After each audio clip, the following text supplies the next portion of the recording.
Dear student, welcome my YouTube channel Kapardi knowledge class. आज मैं topic आपके लिए लेके आई हूँ खाद्य पदार्थों के दूषित होने के क्या कारण हैं। कैसे हमारा जो भोजन है वो कैसे जो विषाक्त हो जाता है, यानी कि जिसको हम बोलते हैं फूड पॉइजनिंग। हम अधिकतर लोगों के मुंह से सुनते हैं कि हमको फूड पॉइजनिंग हो गया है।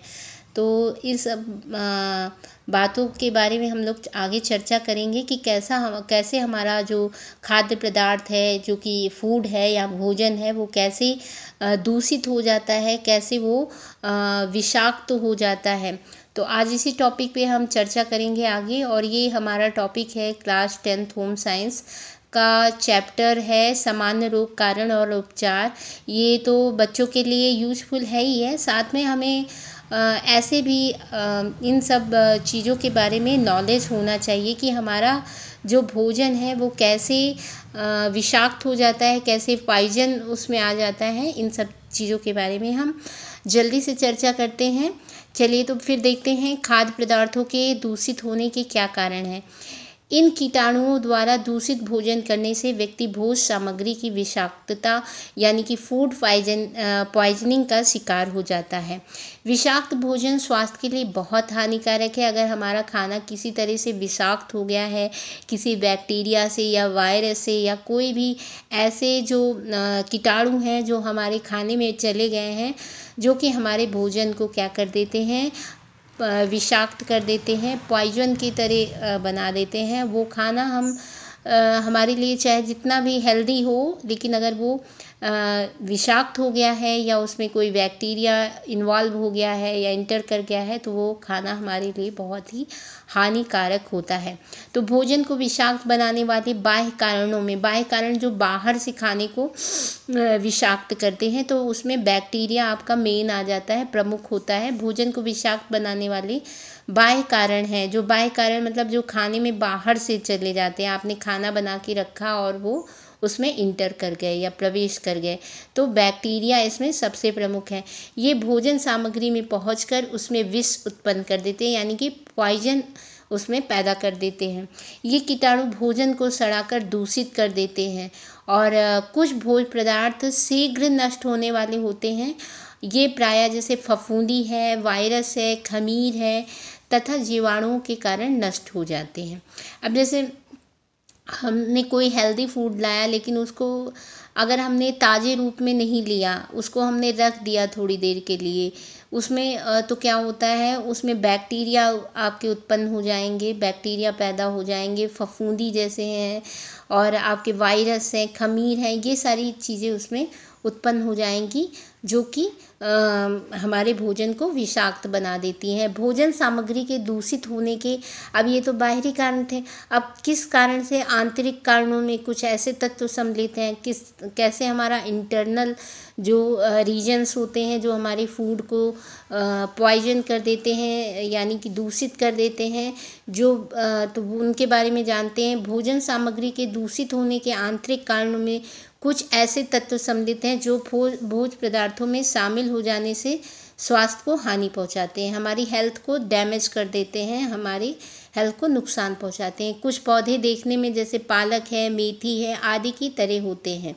किंतु विष युक्त होने के कारण भोज्य सामग्री में शामिल किए जाने पर उससे भी विषाक्त बना देते हैं।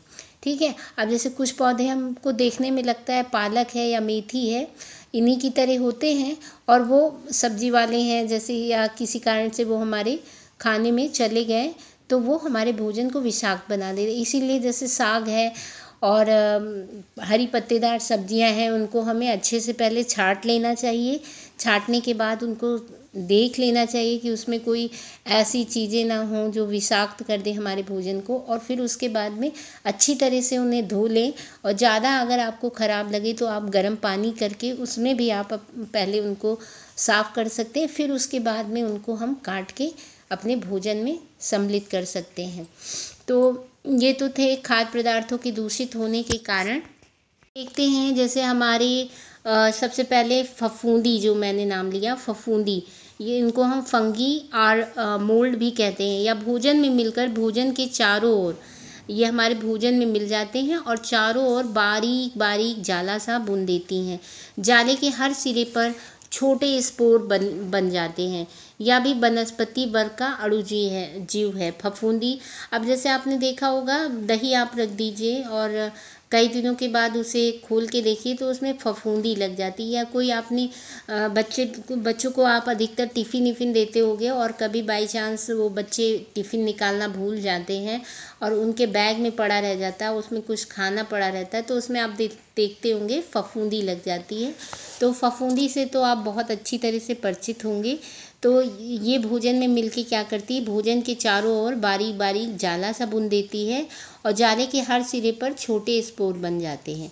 यह भी वनस्पति वर्ग का अणुजीव है। और फफूंदी भी कई तरह की होती है, जैसे म्यूकर है, पेनिसिलियम है और परजिलस है। ये 3 टाइप यहाँ पे दिए हुए हैं फफूंदी के। अब जैसे नमी और सीलन के कारण फफूंदी उत्पन्न होकर डबल रोटी है आपका, जैसे पापड़ है, अचार है, जेली है, फल है, सब्जियों आदि को खराब कर देती हैं। डबल रोटी में भी लग जाता है, पापड़ में है, अचार में है। अचार भी हमारे बहुत जल्दी ख़राब हो जाते हैं, जेली है, ये सारी चीज़ें। और फल हैं, सब्जियों आदि को खराब कर देती हैं और भोजन खाने लायक नहीं रहता है, खाने योग्य नहीं रहता है। खटाई, नमक व मीठे का इन पर कोई प्रभाव नहीं पड़ता है। जैसे हम लोग क्या करते हैं, जैसे अचार बना लेते हैं, उसमें क्या करते हैं, नमक डाल देते हैं जिससे कि हमारा जो खाद्य पदार्थ है वो संरक्षित रहे, मतलब बचा रहे, लेकिन इससे इनके ऊपर कोई प्रभाव नहीं पड़ता है। खटाई, नमक व मीठे का इन पर कोई प्रभाव नहीं पड़ता है। बहुत सारी चीज़ों को हम मीठे में रखते हैं एब्जॉर्ब करके कि वो ख़राब ना हो, जैसे मुरब्बा हम लोग बनाते हैं कि वो ख़राब ना हो। तो ये सारी चीज़ें इन पर कारगर नहीं होती हैं, इन पे प्रभाव मतलब म्यूकर जो है आपका और पेनिसिलियम है, एस्पराइजिस है, इस पे इनका कोई भी प्रभाव नहीं पड़ता है। एसिटिक अम्ल में इनमें वृद्धि नहीं होने पाती है। और फफूंदी हानिकारक है, परंतु फिर भी कुछ दवाइयाँ बनाने में इसका प्रयोग किया जाता है। हानिकारक भी है, लेकिन इनका उपयोग हम लोग क्या करते हैं, दवाई बनाने में भी करते हैं, कुछ दवाइयों में। तो जैसे कि आप पहले से भी जानते होंगे कि कुछ बैक्टीरिया हमारे लिए हार्मफुल होते हैं और कुछ हमारे लिए यूजफुल भी होते हैं। तो अब अगला है आपका खमीर यानी कि ईस्ट। यह बैक्टीरिया से बड़ा अंडाकार जीव है। ये बैक्टीरिया से बड़ा होता है और अंडाकार शेप में होता है।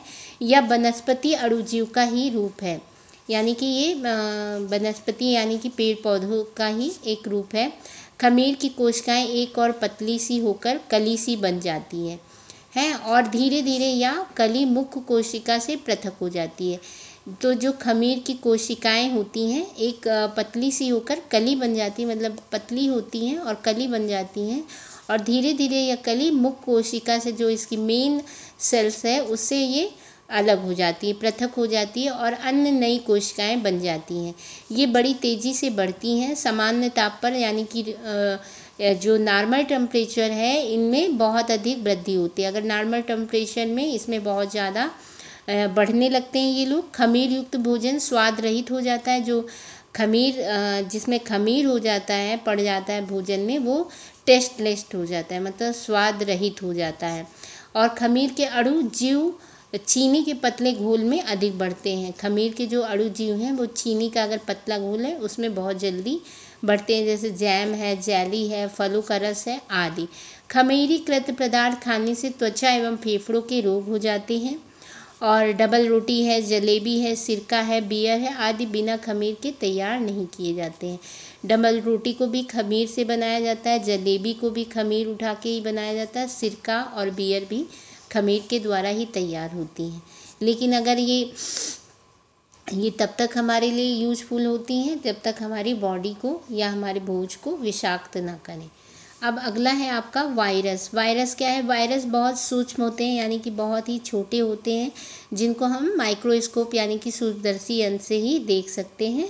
और ये नाइट्रोजन युक्त पदार्थों में शीघ्रता से पनपते हैं। जहाँ नाइट्रोजन युक्त पदार्थ होता है, जैसे आप पैकेट बंद आप चिप्स खाते हो तो वो नाइट्रोजन युक्त, उसमें जैसे आप देखते हो बड़ा सा आपका रैपर होता है फूला हुआ, तो उसमें क्या किया जाता है, ऑक्सीजन गैस निकाल के नाइट्रोजन भरी जाती है।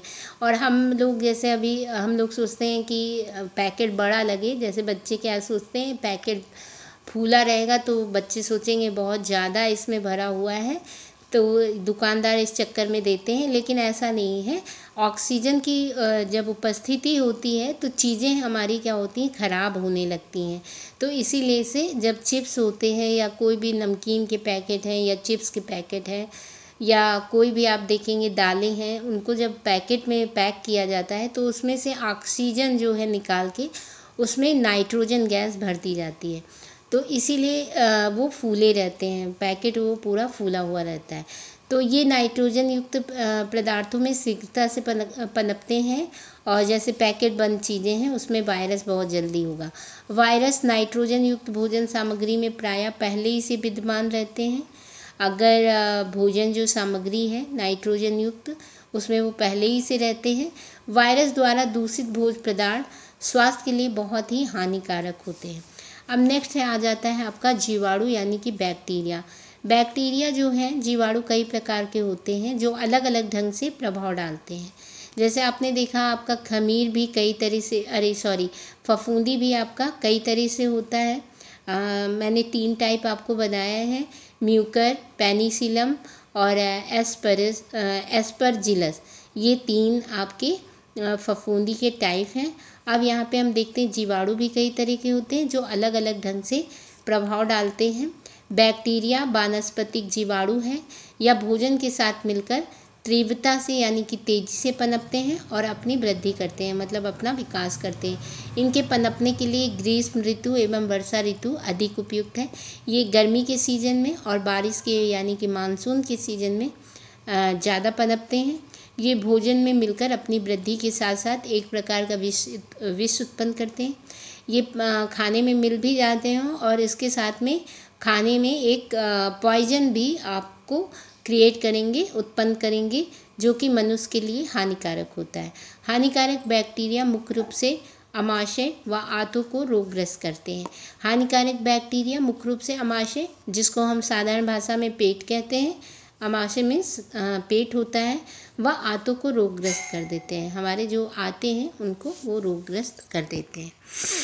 पिक्चर है ये आपका फफूंदी का पिक्चर है, और यहाँ पे आप खमीर का देख रहे हैं, और ये आपका आमाशय है, ये आमाशय है और ये बैक्टीरिया है, ये जो कि इसको वो करते हैं। यहाँ पिक्चर में ये बहुत बड़ा दिया गया है। बैक्टीरिया वैसे बहुत ही जो है सूक्ष्म होते हैं, छोटे होते हैं, बहुत ही छोटे होते हैं, जो कि हमें ऐसे नहीं दिखते हैं। माइक्रोस्कोप से हम देख सकते हैं, यानी कि सूक्ष्मदर्शी से हम इसे देख सकते हैं। ठीक है, अब हम जानते हैं कि बैक्टीरिया के कार्य क्या होते हैं, और इनको जानने से पहले आप हमारे चैनल को सब्सक्राइब कर लें अगर हमारे चैनल पर नए हों, और हमारे वीडियो को लाइक कर दें। तो बैक्टीरिया के कार्य जो हैं हम अगले अपने वीडियो में देखेंगे। तब तक के लिए टाटा बाय बाय, स्वस्थ रहिए, मस्त रहिए।